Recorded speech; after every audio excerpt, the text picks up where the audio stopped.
د سورة البقره 5 نمبر آیات. اولئک علی هدى من ربهم واولئک هم المفلحون. ژباړه: همدغه کسان مؤمنان خپل رب لخوا په رښتینې لار هدایت دي او همدغه کسان بریالي دي.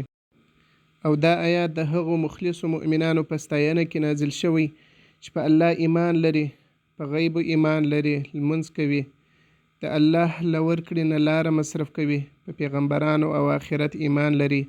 یعنی دا آیات د ټول قرآن په پیل کې د مؤمنانو صفتونه بیانوي او بیا یې نتیجه وایي. دا خلک هدایت شوي او بریالي دي.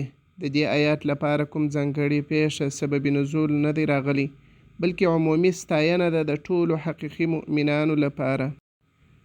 تفسیر د جلالین مطابق: اولئک علی هدى من ربهم.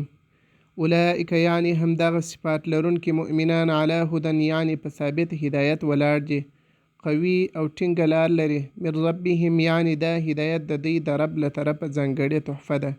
و اولئک هم المفلحون. المفلحون یعنی کامیاب ژغورل شوي، کامیاب په دواړو نړیو کې، یعنی د حقیقي نجات خاوند همدا خلک دي، ځکه چې د ایمان او اعمالو پوره مجموعه لري.